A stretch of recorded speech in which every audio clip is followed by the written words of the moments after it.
And welcome back. Time for this week's Capitol Report with Pat McGuigan of CapitolBeatOK.com. Pat, the education savings accounts we talked about a few weeks ago are facing tough sledding right now in the House of Representatives. Tell us again what this is and what's the latest news on this. Education savings accounts would be patterned on a proposal in Arizona that's been found legal and constitutional that puts power over some public education resources directly in the hands of families, parents, and children. To just briefly sum up, you'd be issued debit cards and they could be used with any approved vendor. These have to be qualified vendors providing educational services.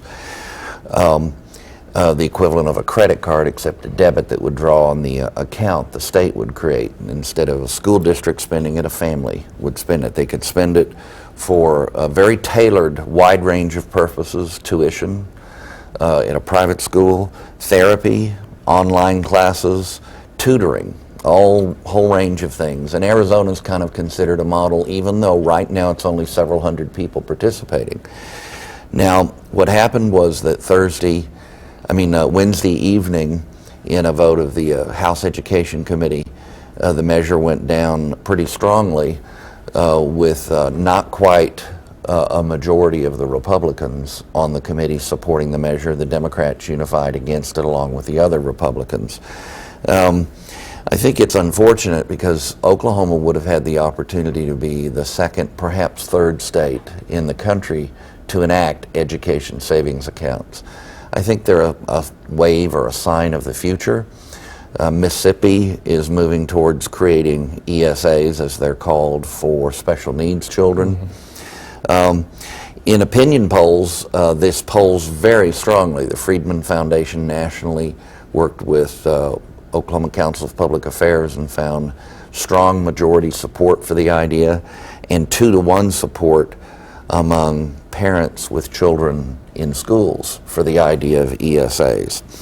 But the muscle of the teachers' unions, the associations, and the various education-oriented groups, public education-oriented groups, kind of flooded the legislature and the legislators on this committee with phone calls against. So it's a proposal that may not happen this year, but it's one that will be back. Children deserve better than they're getting in Oklahoma, but the old template of simply throwing more money at the existing structure is not a positive solution. In the future, Americans and Oklahomans are not going to stand for the long run for the lethargy and ineffectiveness of the current system, in my opinion. So I look for it to come back, and this is an unfortunate setback for one of the more creative ideas to directly empower people to have control over the resources that are to be dedicated to their children for educational purposes. Well, on another education issue, State Representative and gubernatorial candidate Joe Dorman, Democrats, come out against the Common Core curriculum.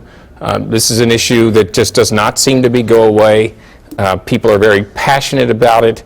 The opposition's widespread and it's bipartisan. Yeah, it's very interesting because Governor Fallin and Superintendent Barisi have supported the Common Core curriculum and been part of its development, although the governor issued an executive order saying, we're going to preserve or reserve our right to object to parts of it. That's going to be kind of tough because of federal money and other things that are involved in regulations. Now, having said that, Joe Dorman, who is probably going to be the Democratic nominee, and he's certainly running very hard, a member of the State House of Representatives, a serious guy with kind of a moderate reputation. Initially, a lot of his issues in his campaign have been a little more on the liberal end of the spectrum, but in this, he echoes the same criticisms that have been registered by T.W. Shannon, by Representative Gus Blackwell from western Oklahoma, and from a number of others, and from some teachers' unions, like the American Federation of Teachers, which has a presence in Oklahoma, and the group Restoring Oklahoma Public Education, ROPE, as they're known. ROPE, very conservative group, issued complimentary comments about Joe's stance in an interview with me this week. So this is a lot of sound and fury signifying something, and that is state sensitivity to a federal takeover or expansion in public education. All right, and I know there will be more on this to come. You can read more about these and other topics at CapitolBeatOK.com. For Pat McGuigan, I'm Alex Cameron. Have a great day.